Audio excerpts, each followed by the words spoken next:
Hello everyone, welcome to our Let's Play series of Fallout 2. This is Colonel RPG as usual, and I'm very happy that you chose to join me today here in the ZV? No, I don't really know the name of this place, but we're in the submarine. He doesn't look like he wants to be here right now, this guy doesn't. This thing still gives me the creeps, he says. Yeah, they're all she, and this is actually where they come from. There's a hatch over there that is completely rusted over. There's no way to open it. And there's a lot of machines around here. Rusty machinery. Nothing out of the ordinary, but some of them are actually interactable. Like, for example, that one over there. That rusty machinery over there that doesn't do anything. And yeah, there's some of it, like an old console over there. All those loose cables and no insulation in sight, says this guy. I wonder if that's supposed to be like a reference or something. Hey, I'm busy here, he says. Yes, they're just taking care of the submarine, making sure it stays afloat, I suppose. I'm not really sure how hard it would be to keep a submarine afloat. Where's my error code chart? You need to get your binary chart first. That's not an error code. But still. Hey, guy. Yeah, how's it going, everybody? What do you want, Yao Y? Can't you see I'm trying to reconfigure the targeting systems here? Yeah, we're here to kind of make sure that this doesn't target us when we leave in the ship, because we're gonna leave right now in this episode. So get ready for that. Let's see. I guess the episode title or the thumbnail might have given that away, but we'll see. So let's see. Specifications checked by the Emperor. Let's go with this one. Actually, that's what I'm here for. I've got new specifications for those systems, checked by the Emperor, personally. Can you input them? You seem to be... No, actually, I'm most knowledgeable. Yeah, that's why I'm here. I can help you with configuring the systems. It seems the connection between the marine navigation subsystems and the IFF transponder finally died, so you have to do a workaround. Mind if I help? Nah, I guess I can use your help. Here, you try it. And he lets me take the input. After a few moments of familiarizing yourself with the UI, you start working. A few minutes later, you've not only managed to reconfigure the targeting parameters so that the sub doesn't sink the tanker, but also remove a fault in the system, preventing the techs from accessing the subsystem easily. Yeah, there shouldn't be any UI. Well, I guess there's the UI is in the sort of inputs, but there shouldn't be any GUI, because this sort of stuff is all done by code. All of it for maximum precision. Okay, there you go. I fixed the system. Well, maybe the newer systems aren't, and that's why, well, if you check the news, then you can see this sort of stuff happening. Already mistakes happening because of interfaces and all that sort of stuff. There we go. I fixed the system. It should give you any trouble. It shouldn't give you any trouble now. Hopefully it'll help you in your work. And I tricked the technician into disabling the submarine. That's not really what I did. I tricked the technician into letting me disable the submarine, but there we go. We got a bunch of machines. We can actually mess with them. Hey, I'm busy here. We can mess with them. Look at that. I can't fathom why we need to keep this thing running. Don't touch that! And yeah, this is a huge submarine. Way bigger than actual nuclear submarines of the World War II era, I should say. Or at least German ones. I don't know if... I don't think the Chinese had anything like that. I'm pretty sure they didn't. And I don't think the US submarines were any bigger. Especially not in the World War II era. Maybe later ones are a little bit, bigger and all that. But there we go. You managed to disable the submarine, putting the undead guardian of San Francisco to rest. 1,000 experience points. Not very great. If I do say so myself, not very, very great. Okay, let's look it over here. Let me also save the game. Yeah, these guys. Hey, lady. I'm sorry, but I'm closed. Sorry, you open at 8. Let's wait until 8 then, because I have time. It's 22:43. Actually, I thought it was 22:60 something. So the submarine... We read a date last episode about the submarine and all that sort of stuff. Or I don't remember exactly what it was about. But it definitely wasn't 60 years ago. Yeah, she doesn't really have anything on her normal inventory. No, nothing else, thank you.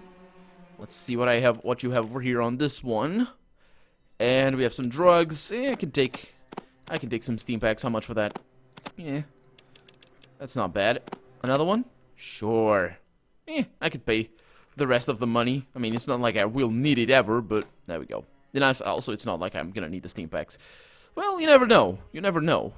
In the first Let's Play I did of Fallout 2, I did need a bunch of steam packs for Hope you're proud of yourself, he says. Why?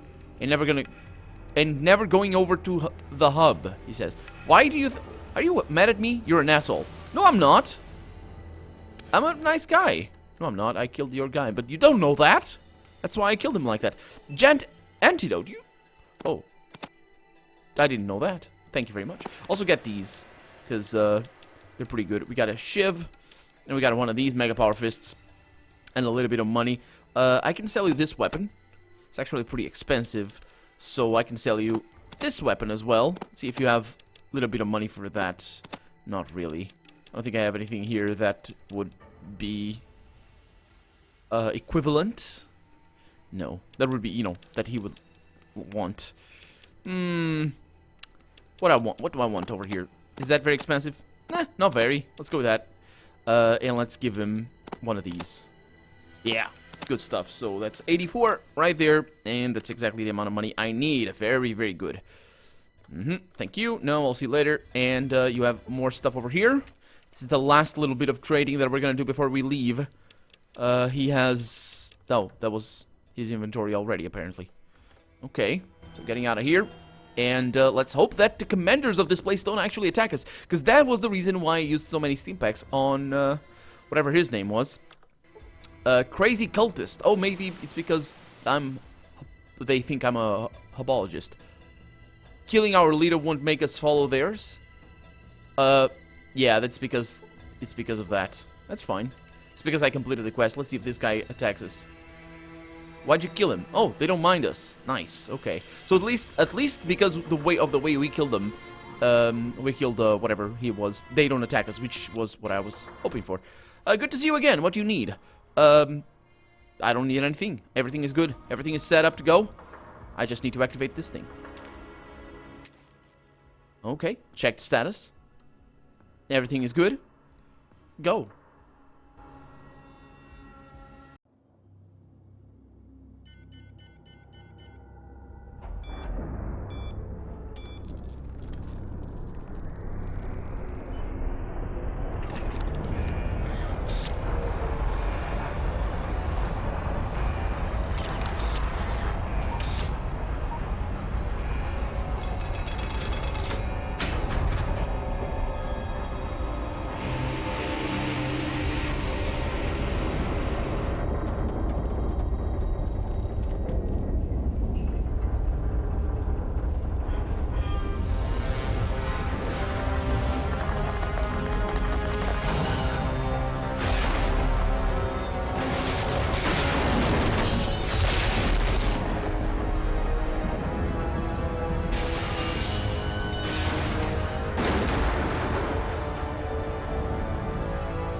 I love that cutscene. Let's kick their asses, boss. Let's, Marcus. Let's. I love that cutscene. That cutscene is so cool. Because it just keeps on giving, and it's so cool. I love it. I so love it. I so wish that they that Bethesda would have looked at that cutscene and said, you know what, let's make a game out of this. Let's make a game with this look. But no, they didn't want that. Because that looks just so good. It's so nice. It's so nice. I mean, it's the looks that this weapon gives us. It's this looks. That's the stuff. That's just so cool. It's sort of leathery and just grimy thing. And here we are in the Enclave, and this is nothing out of the ordinary. They have pipes with faces on them. I'm just now realizing the brilliancy of that. To be honest, I'm just now realizing how brilliant that is. That is actually really cool. It's a really nice detail. Marcus is already complaining that somebody cut the cheese, but we're good on that. That is such a cool detail right there. Because the thing about the Gothic look of Fallout's architecture is also about the faces and how creepy they are, because they're just looking at you as you're doing your thing. It wouldn't make sense that they would have faces on pipes, but they do.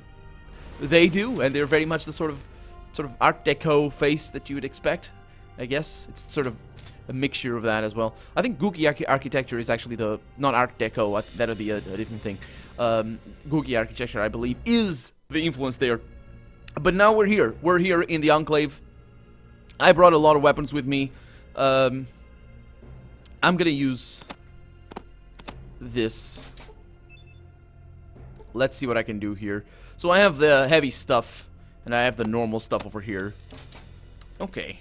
Yeah. Let's go on in. See how things go. Okay. Welcome to the Enclave. And we got some turrets over here. That's gonna be fine. I don't remember exactly everything that you can do in here. It's generally pretty straightforward. Let me try and mess with the turret computer. I don't think we can do anything because we need like a... we need something. Let's see. Welcome to PoseidonNet. Enter menu selection. Let's help. Let's see. Welcome to PoseidonNet Systems. We regret that your help files are currently out of date and unavailable. Seek help file update. Sure. User help file update not available until trial PoseidonNet software, or with trial PoseidonNet software. Please purchase full version for full access to all further updates. Your trial period for PoseidonNet access is 59,439 days overdue. Well, it still works. I guess that's a little bit of a comment on stuff. Let's log on. Enter user ID. Let's list users and see. Listing displays about 500 names. So we have Passkey security override. I think this is a check. J. Smith over here, and I got T. Murray, and we have the presidential Passkey security override over there. But I don't know if I can actually do that. Let's see. Security override requires presidential only Passkey. Optional allowed. Counterinsurgency. Emergency defensive system. Okay, so... emergency defensive systems shut down. So I can disable them on counterinsurgency. I assume it's actually turning these things against my enemies. So let's return with a presidential ID. Otherwise things go badly. Let's go with the J. Smith over here. Security status? I don't know.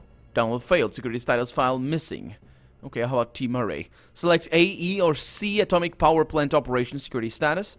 What about... okay. Download AEC. Oh, wait, it's not AE or C. It's a different thing. Yeah, select AEC. That's atomic power status operations. I don't know what EC stands for, but let's go with that. Download complete. Okay. Let's see what that does. I'm pretty sure it downloaded something to the Pip-Boy. Power plant operations. Ooh, lovely. Memo AEC staff brief, or status brief, sorry, from Tom Murray. That's the chairman of Atomic Energy Commission. That's what AEC stands for. To Cabinet, danger of over-dependence upon central computer for all reactor control. Note, to the Cabinet. I hate to be a nag by bringing this up all the time, but I cannot overemphasize the importance of diversifying our atomic power plants control systems. Here's my official report. I think that once you read it, you'll understand why we need to have a backup system. From Tom. Atomic Energy Reactor Regulator, Voltec's new uranium nuclear reactor, has been working to top efficiency so far, with its state-of-the-art computer systems that were made specifically for the task of regulating the coolant temperature, as well as many other key functions functions. We are able to allow the reactor to run with minimal supervision. The new synchronic multiprocessors, that's a nice name, that we had built into the tri-processor motherboard are able. That's powerful. I don't think we have. No, I think there's motherboards with 4, in the modern day with 4 processors, and I'm not even talking about dual core, triple core, or whatever. I'm talking actual different CPUs. They are able to multitask the coolant temperature, the intake of cool seawater, and the outtake of expended coolant and waste from the reactions, and the regulation of the neutron bombardment upon the uranium. Without the computer systems, the reactor would go out of balance almost immediately, causing the chain reaction bombardment of the uranium isotopes. Within 2 hours or less, this would result in a nuclear explosion equivalent in the 100 kiloton range. What is that? I suppose that 1 kiloton was the Nagasaki one? I don't really know. The sum of the main portions of the reactor are placed underwater beneath the station. This arrangement allows the ocean's natural temperature to keep the exterior cooler. Seawater from Seawater from 500 meters is pumped into the coolant chamber. A portion of the cool seawater is diverted into the containment unit, where the core and control rods are. It circulates through the core, becoming heated from the nuclear reaction taking place. The seawater reaches. That's not actually how it works. I think it's more. It's not the nuclear reaction that heats directly the seawater. You need something to connect with the nuclear reaction. The heat sinks and all that sort of stuff, and that's the stuff you cool, not directly the water, because that would just boil the water. That's what happened with well, it's not actually what happened with Chernobyl, but that's the problem. That if you boil the water, it creates heat, it creates steam, and then it blows things up. Not necessarily a nuclear explosion, but the problem with that wasn't what happened with the Chernobyl. It wasn't a nuclear explosion, but it blew up stuff that had nuclear isotopes, and that was pretty bad, or radioactive isotopes. Let's see. The seawater reaches the boiling point, and the resulting steam is used to turn the turbine generator to create all of our electricity. Wait a minute. Is that how you... No, that's not how a nuclear reactor works. No. Is it? No. It can't... What? It's not. So that's basically a steam engine. I might just be mistaken. I don't know. I don't think it is. I think but then again, how would you harness the energy created by the nuclear reaction? I just can't imagine that being the case. A nuclear reaction has a lot of energy. If it is used by steam turbines, you need a huge amount of steam turbines and a huge amount of water as well, which would mean actually this might be a way of doing that, and that's why they have it out in the sea, because Chernobyl wouldn't have enough water for that. Anyway, the steam then condenses and returns to a filter tank. The cleansed water is entered back into a preparation tank, ready to start the cycle all over again. Why is it cleansed? It's still radioactive, even if it is. Even that doesn't. I think, anyway.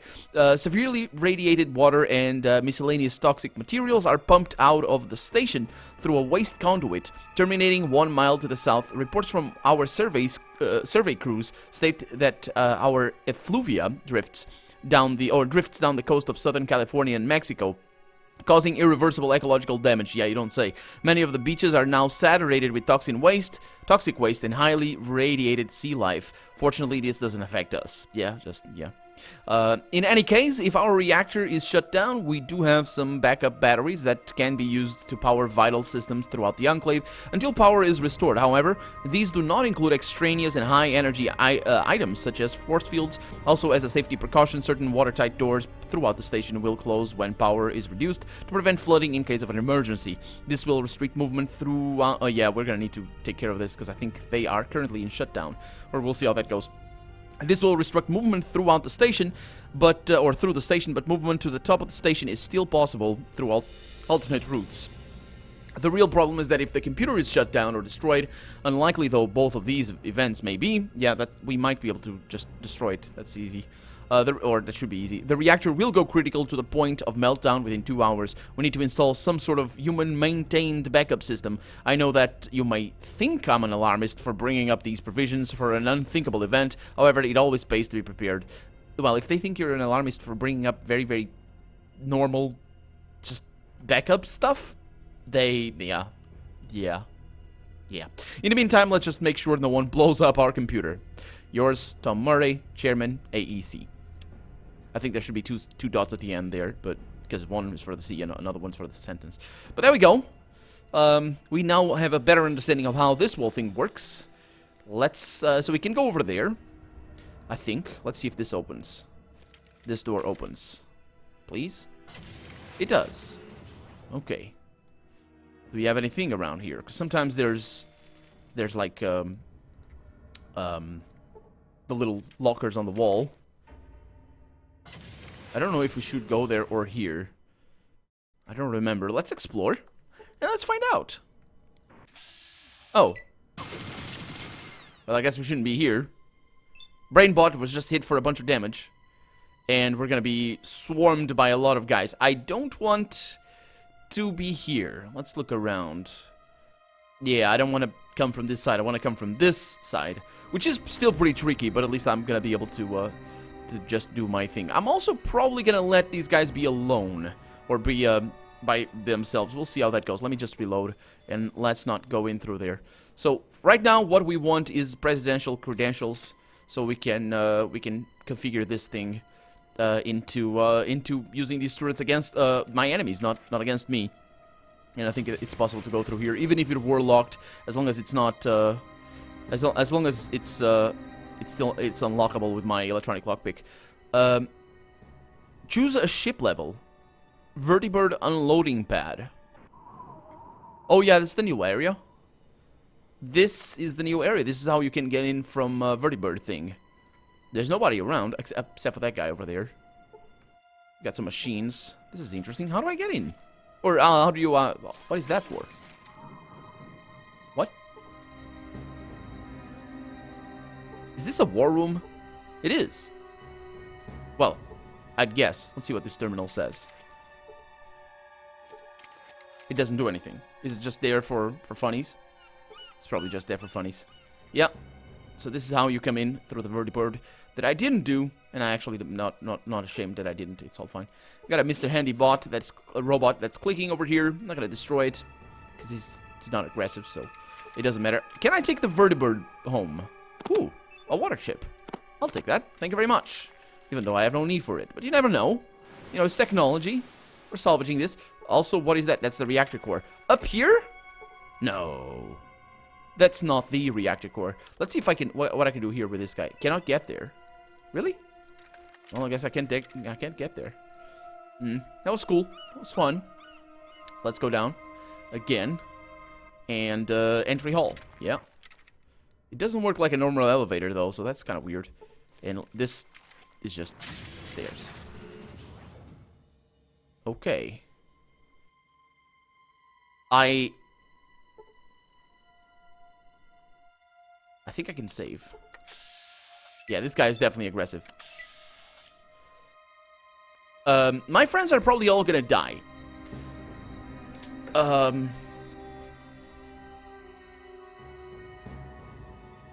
I push you? Yeah.